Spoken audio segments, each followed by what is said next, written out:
Muy bien, doctores. En la primera parte hemos hablado de todas las características que debemos conocer del ácido hialurónico reticulado, física y químicamente hablando. De estas características reológicas como el G', como el G2', como el grado de cohesión, como grado de complejidad, ¿no? Me determina cómo es que un ácido hialurónico se va a comportar una vez aplicado en la piel y en los diferentes estratos de la piel. ¿Estamos de acuerdo? También hemos hablado de cuál es la diferencia de un ácido hialurónico bifásico y un ácido hialurónico monofásico. Algo que le deberías preguntar a tu proveedor por si no lo sabías, para saber con qué ácido hialurónico estás trabajando. ¿Estamos de acuerdo? También hemos hablado del grado de reticulación, baja, mediana y alta, que es lo que la mayoría de ácidos hialurónicos o de marcas tienen. Y de este grado de reticulación también depende a qué profundidad, qué tipo de líneas o qué relieves quieres trabajar en el paciente. ¿Estamos de acuerdo? ¿No? Entonces, esto sumado a un poco de historia de los rellenos y a un poco de la función del ácido hialurónico natural, ¿no? Y también cómo es que se reticula este ácido hialurónico natural y cómo es que derivado de esta reticulación la hialuronidasa lo puede degradar a menor velocidad por los enlaces de carbono que se forman entre entre estas moléculas lineales reticuladas, ¿no? Todos esos conceptos creo que nos van a ayudar a entender mucho mejor, ¿ya? Cómo debería yo trabajar con tal y con tal ácido hialurónico. ¿Estamos de acuerdo? Muy bien, ahora vamos a hablar un poco de la anatomía. Miren, doctores, si bien es cierto en mis másters, yo cada vez que doy un máster con guía en mano, porque yo a todos los asistentes, a todos mis alumnos, les doy su guía, les doy una guía elaborada personalmente por mí, una guía donde vamos a llenar las dosis a aplicar, en el área a aplicar, el ángulo de la aguja a introducir, la profundidad de la aguja, los rangos de dosis, etcétera, etcétera, etcétera, ¿ya? Guía que van a tener pues como un libro, un formato que en todo momento van a poder revisar cada vez que tengan su paciente al frente, ¿no?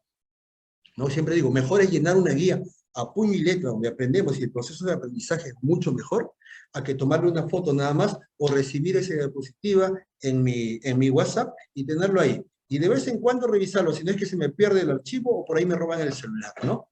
Y ya tengo mi guía escrita a mano donde el proceso de aprendizaje ha sido mejor porque hemos evolucionado con la escritura, aprendemos escribiendo. Entonces, y además ya lo tenemos archivado. Entonces, si bien es cierto, en mis capacitaciones tengo este tipo, esta es mi metodología educativa, en este máster no vamos a hablar de dosis, no vamos a hablar de ángulos de aplicación, vamos a hablar de cómo la anatomía de la cara se relaciona al ácido hialurónico. Entonces, si algunos se sienten decepcionados porque pensaron que no, las especificaciones eran claras, ¿no? ¿De qué es lo que íbamos a tratar hoy día? Y es que entendiendo esto, doctores, yo creo que van a ustedes poder aplicar según la técnica de aplicación que tengan, la que ustedes manejen, ¿ya? Que puede ser una y otra, van a entender mejor cómo realizar esa técnica si ustedes entienden mejor la anatomía de la cara y cómo esta anatomía se relaciona al ácido hialurónico y, ¿por qué no?, a otros insumos o activos de medicina estética que tenemos a la mano y que podemos combinar también con el ácido hialurónico, ¿no? Entonces pasemos a ver esto. Primero hablemos un poquito de la anatomía vascular.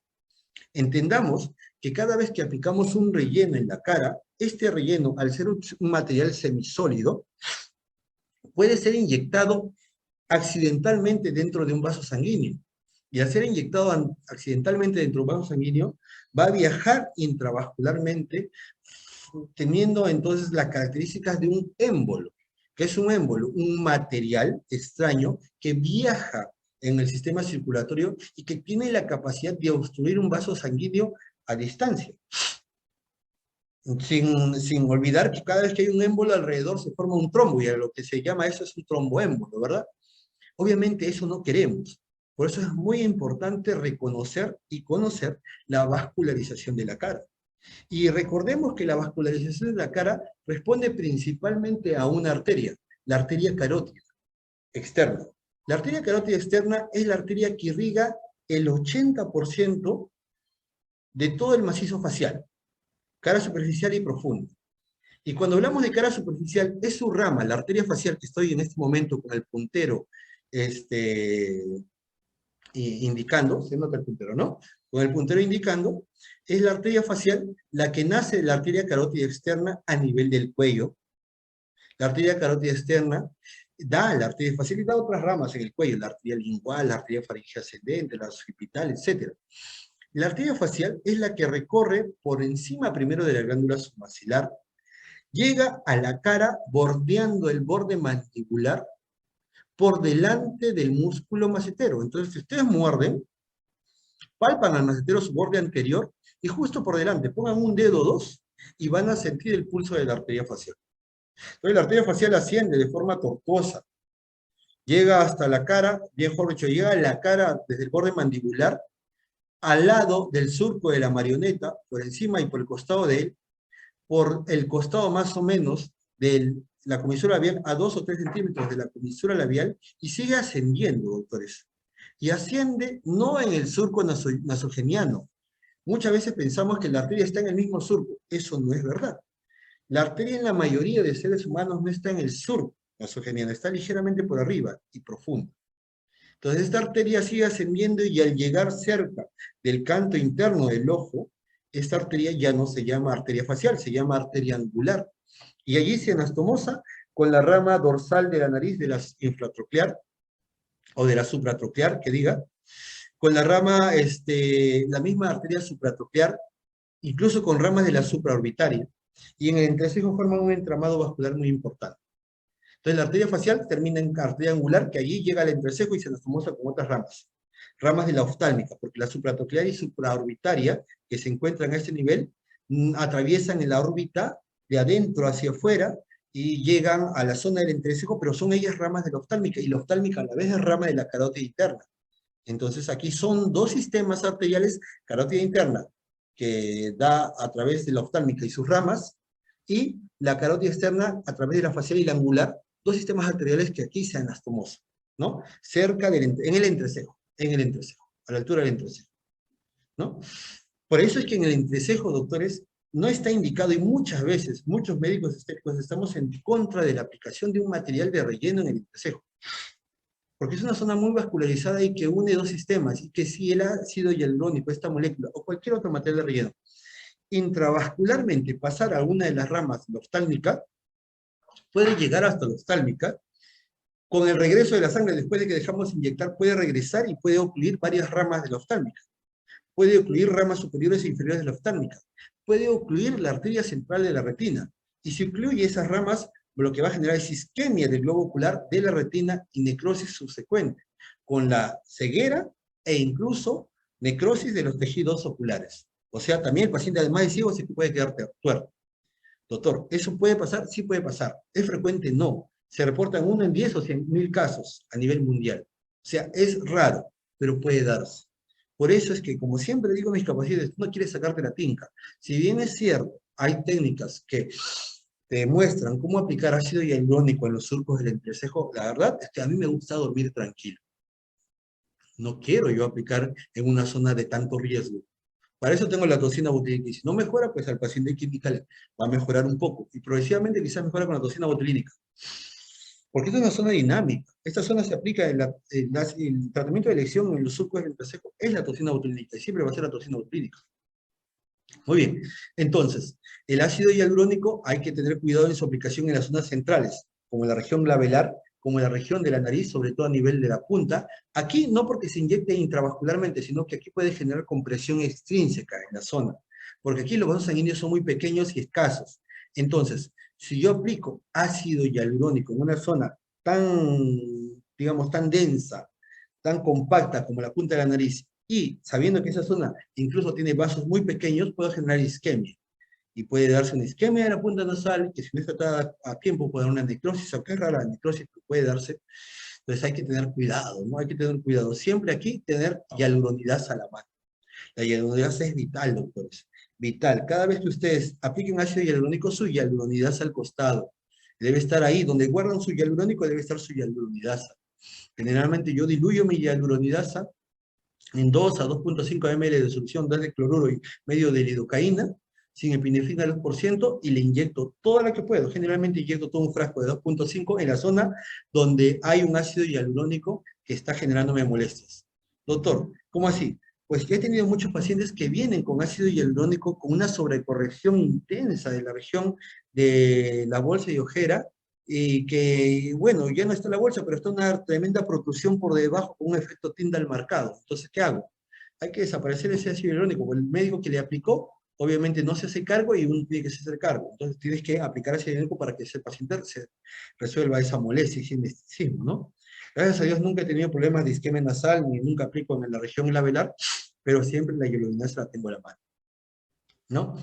Entonces, la misma arteria facial también irriga a los labios, las arterias coronarias o labiales superiores e inferiores, y las arterias laterales de la nariz, irrigando al dorso de la nariz y la punta nasal. También irriga la región cigomática, y aquí la región cigomática también es irrigada por la arteria facial transversa, rama de la temporal superficial. Entonces, todas estas ramas son arterias que se encuentran en la región facial, ¿no? La arteria facial, como ya hemos mencionado, es tortuosa, miren cómo da las arterias labiales superiores e inferiores, laterales de la nariz, termina en arteria angular. Miren cómo la arteria temporal superficial, que es la otra rama de la carótida externa, es una rama terminal de la carótida externa. La temporal superficial da ramas temporales, parietales, y da una rama antes, que nace a nivel de la parótida, cuando la temporal superficial atraviesa la parótida, o mejor dicho, profunda ella, es la arteria facial transversa, que generalmente está a 1 a 1,5 centímetros de distancia del arco cigomático, por debajo. La arteria facial transversa está por debajo del arco cigomático, no está en el mismo arco cigomático. Por eso es que el arco cigomático es una región relativamente segura para la aplicación de ácido hialurónico con aguja. Sin embargo, por debajo ya no tanto, ¿no? Ahí tengo que aplicar con calma, cuando yo quiero remodelar un pómulo, ¿no? En varón generalmente aplico en C4 a C5, que es la zona donde debo aplicar para darle un poquito de ancho al pómulo. Sin embargo, cuando yo quiero que el pómulo sea perfilado, más angular, utilizo solamente la aguja y solo sobre el arco cigomático, y aplico tranquilamente porque sé que en el arco cigomático no hay ninguna arteria importante, está solo la arteria facial transversa, pero a 1,5 centímetros por debajo del arco. ¿Entienden? Entonces es importante también recordar. Entonces, las áreas de riesgo siempre son la glabela y la frente, doctores. En la frente, las arterias, las ramas vasculares son subcutáneas. Estas arterias, que son prácticamente superficiales, son muy susceptibles de ser canalizadas si nosotros aplicamos ácido hialurónico con aguja. Por eso en frente, solo cánula. Doctora, ¿en qué caso aplicas en frente? Generalmente yo aplico en frente no para rellenar los surcos frontales o las líneas frontales. Yo aplico en frente solamente para modelar la convexidad frontal cuando tengo una frente cóncava. Y eso es por la reabsorción del compartimento medio de la frente, ¿no? Entonces ahí se aplica con cánula, nunca con aguja. En la región labelar nunca la toco con un material de relleno. Y la nariz, la punta nasal, también la aplico, hago mi rinomodelación, siempre teniendo muchos cuidados y sobre todo fijándome mucho en la dosis a utilizar. Nunca llego a dosis altas, siempre me quedo en dosis intermedias o bajas. Y siempre hay rangos terapéuticos, doctores. Y si ustedes van a una capacitación, siempre tienen que darles rangos terapéuticos. ¿De cuánto a cuánto se puede aplicar por área? Porque he ido ya a capacitaciones donde me he dicho, doctor, ¿y cuánto he aplicado? No sé. Yo simplemente sé que aplico un poco. Quizás 0.1, 0.2, 0.3. Eso no es enseñar bien. Cuando yo sé en un rango terapéutico, en un área, que se puede aplicar a todo, o sea, se puede normalizar y estandarizar un rango terapéutico, no una dosis única. Un rango terapéutico significa que puede ir de una mínima dosis a una dosis alta. Pero no debo pasarme de la dosis alta porque mayor riesgo de reacciones adversas o complicaciones, y no debo tampoco bajar de la dosis mínima porque no voy a tener ningún efecto, ¿me entienden? Ningún efecto que esté estéticamente bien. Entonces, un rango terapéutico siempre debe darse, ¿no? Y entonces, la anatomía vascular, como ya hemos mencionado, tenemos que tener en cuenta también a la arteria temporal superficial, que da las arterias temporoparietales, y la arteria facial transversa que estamos viendo en este caso, ¿no? Hay una arteria pequeñita que está en la eminencia malar, que es la arteria cigomático-cutánea, una arteria muy pequeña realmente, que es difícil de canalizar por su delgadez, ¿ya? Eso también debemos recordar. Las reacciones que pueden darse, doctores, con el ácido hialurónico pueden ser tempranas o tardías. ¿Tempranas cuándo? Tempranas, por ejemplo, cuando tenemos eritema, equimosis, inflamación, que generalmente eso se da normalmente después de la aplicación de ácido hialurónico, ¿ya? Puede haber otras alteraciones como edema, puede haber infecciones agudas por una mala sepsia o antisepsia, reacciones de hipersensibilidad que hemos dicho que es sobre todo por el agente reticulante, cambios de coloración, también pueden haber hematomas, oscurecimientos, pero a mediano y largo plazo puede haber un efecto que se llama efecto Tyndall. El efecto Tyndall no es una reacción inmediata, es una reacción a mediano y largo plazo, que es un oscurecimiento de la zona por la reflexión de la luz solar. Y es porque hemos aplicado muy superficialmente el ácido hialurónico. Esta forma media azulada, este conocimiento medio azulado, es por una aplicación muy superficial del ácido hialurónico que puede darse en zonas como, por ejemplo, el surco nasoyugal y nasogeniano. Pueden haber complicaciones vasculares inmediatas, claro, isquemias en la punta nasal. Puede haber isquemias más severas, incluso como la ceguera de un ojo. Cuando yo apliqué, como ya he dicho, ya en regiones cercanas a la línea media glabelar, por regiones cerca del ángulo, del ángulo interno del ojo, ¿no? Incluso ha habido casos y reportes de ACV isquémicos por la aplicación que ha llegado incluso a la arteria carótida interna, cerebrales, y el paciente se murió por un accidente cerebrovascular isquémico causado por un tromboémbolo generado por el material de relleno, ¿no? Reacciones tardías, también infecciones crónicas, como por ejemplo, con infecciones con bacilos tuberculosos, o mejor dicho, micobacterias, ¿no? Micobacterias, con otro tipo de infecciones quizás que también pueden darse a largo plazo por una mala sepsia, muchas veces, abscesos que puede dar también incluso paso a abscesos, ¿no? Crónicos, inflamaciones crónicas, puede darse, pero son mucho más raras y más raras todavía con el ácido hialurónico, ¿no? Este es el famoso efecto Tyndall, ¿no? Vemos este oscurecimiento en la región palpebral debido a una aplicación superficial y a una sobrecorrección en la región del surco nasoyugal cuando queremos atenuar una bolsa o una ojera, ¿no? También pueden haber complicaciones vasculares locales, si yo aplico, por ejemplo, en la punta del nasal, por la compresión extrínseca que me puede generar el ácido hialurónico en el vaso, puede generarme la isquemia de la punta. La isquemia de la punta puede desembocar en una necrosis. Entonces, siempre voy a utilizar yo mi hialuronidasa. Siempre voy a tener mi hialuronidasa a la mano por si eso pasara. ¿Cómo se ve una isquemia? Inmediatamente después de que yo aplico el ácido hialurónico, la zona se ve blanquecina, pálida, porque llega menos flujo sanguíneo. Entonces, ¿qué debo hacer? Masaje intenso. Y si no toma color en los siguientes minutos, y yo veo que no toma color en los siguientes minutos con la observación, tengo que aplicar mi hialuronidasa, porque eso no va a tomar color. Entonces, hialuronidasa desaparece. En el rango de 6 horas, el 90% de ese hialurónico que he aplicado ha desaparecido, doctores. Así de efectiva es una buena hialuronidasa. Claro, si es una buena hialuronidasa. Me dejo entender. Entonces, también cuando se inyecta intraarterialmente, las complicaciones son a más distancia. No sé si me dejo entender. Cuando aplico, por ejemplo, en el entrecejo, en la glabela, y se va a la arteria oftálmica, ceguera de un ojo, se dan. Casos raros, pero se dan. Por eso, doctores, me gusta dormir tranquilo y yo sé que ustedes también. Apliquemos de manera adecuada y en la zona donde debemos aplicar. ¿Está bien? Si no, siempre va a haber riesgo, y un riesgo incrementado. El riesgo aumenta la probabilidad cada vez que no hacemos las cosas de manera correcta. Estamos de acuerdo. La zona donde más riesgo hay de llegar a complicaciones vasculares, hasta incluso una ceguera, son la región nasal, sobre todo a nivel del dorso, la región del entrecejo y la frente. Esas son las regiones de mayor riesgo. Miren, aquí esta gráfica, del lado izquierdo veo yo como inyecto el ácido hialurónico dentro de un vaso sanguíneo, y eso puede darse, por ejemplo, en el gráfico de la derecha, y el ácido hialurónico puede viajar en cualquiera de las ramas de la arteria facial o incluso en la misma arteria facial si se inyecta inadecuadamente. ¿Estamos de acuerdo? Y siempre que inyecte, pues debo tener mucha calma. La inyección del ácido hialurónico siempre debe ser lenta, doctores.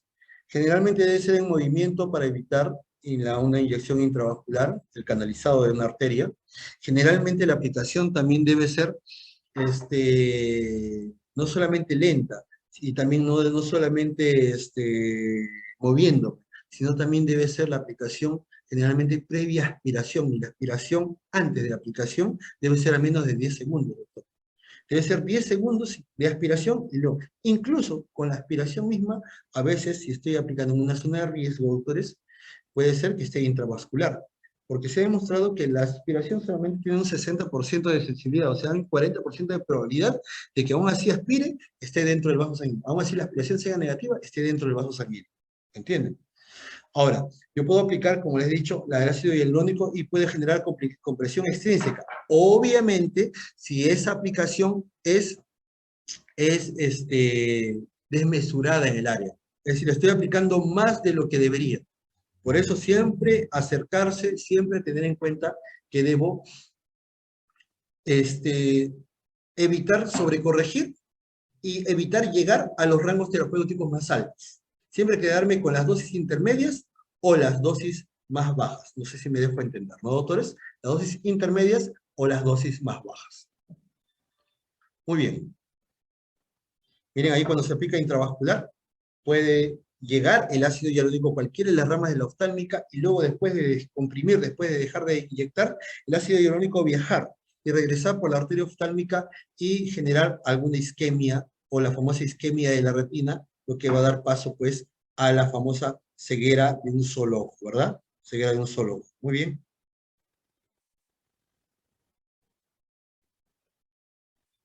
Muy bien. Entonces ahí tengo la arteria supraorbitaria, la arteria supratroclear, la arteria central de la retina, todas ramas de la oftálmica. La supraorbitaria y supratroclear están a nivel del entrecejo. La central de la retina es una rama de la oftálmica que si yo ingreso el ácido hialurónico hacia dentro y luego se va por la central de la retina, ya saben qué pasa. El paciente se queda ciego. Ahí está la oftálmica. La carótida interna da a la oftálmica. Se queda un solo ojo, la famosa mancha rojo cerezo que se ve en el fondo de ojo cuando se da la isquemia de la retina, ¿no? Y otras complicaciones que pueden haber con el ácido hialurónico, como isquemias, como granulomas, como migración, que son muy raros, de hecho, como accidente cerebrovascular que hemos mencionado, ¿no? También hay una complicación que puede darse con ácido hialurónico, que es la inflamación recurrente de la zona donde se ha aplicado. Generalmente se ven en los labios, pacientes que de pronto, incluso semanas después de que se ha aplicado el ácido hialurónico, el paciente se le inflama el labio, ¿no? Está muchas veces asociado, doctores, a infecciones respiratorias. Muchas veces el paciente está atravesando por una infección respiratoria alta, viral principalmente, una infección urinaria, y también se lo está relacionando con el COVID. Los pacientes que sufren o, padecen, o han padecido de COVID, si las aplica ácido hialurónico durante el proceso en el que está el ácido hialurónico, sufren o padecen de la enfermedad, pueden llegar a presentar la inflamación de la zona donde se ha aplicado hialurónico. Menos mal, esta complicación es reversible y es temporal, o sea, no deja ningún tipo de secuela tampoco, ¿no? La inflamación recurrente de la zona donde se ha aplicado, ¿no? La isquemia de la punta nasal, como ya hemos mencionado, hay que evitarla, que puede llegar a la necrosis, a la infección, y cuando se infecta, obviamente hay que utilizar antibióticos de amplio espectro. Generalmente yo recomiendo ahí ceftriaxona, una cefalosporina de tercera generación, incluso de manera endovenosa, ¿no? Para evitar ahí que la infección. Muchas veces, doctores, incluso se recomienda que primero se trate la infección antes de aplicar una hialuronidasa. Recuerden este concepto. Es un consenso mexicano del 2019, donde se determinaron varias cosas según el nivel de evidencia que se encontró, ¿no? Por la casuística que tenía en México, que se determinó que cuando tienes una isquemia de la punta nasal, por ejemplo, o en cualquier otra región, y esa zona se ha sobreinfectado, lo indicado no es primero inyectar ácido hialurónico y después, mejor dicho, primero inyectar hialuronidasa y después el antibiótico, o hacerlo de forma paralela. No es lo más indicado, porque recuerden que el ácido hialurónico tiene una capacidad de mejorar el proceso inflamatorio, es decir, promover la migración de células como el fibroblasto y células de defensa. Pero a la vez, doctores, algo que no les mencioné hace un momento, cuando el ácido hialurónico no está presente o está deficitario, esto mejora mucho la capacidad de invadir de los virus o de las bacterias. O sea, si el tejido tiene una buena cantidad de ácido hialurónico, la capacidad de invadir de una bacteria o un virus es menor. No sé si me dejo entender. Entonces, si yo fluidifico, es decir, si yo aplico una hialuronidasa, estoy quitando el ácido hialurónico de la zona, no solamente el que hemos inyectado, sino también el natural. Lo que voy a hacer es promover incluso la infección. Por eso, según este consenso en México en el 2019, se determinó que mejor es primero ceder la infección, dar un antibiótico de amplio espectro e inmediatamente después aplicar la hialuronidasa para poder reducir el proceso isquémico, ¿no? Entonces, es un concepto que hay que tener en cuenta también.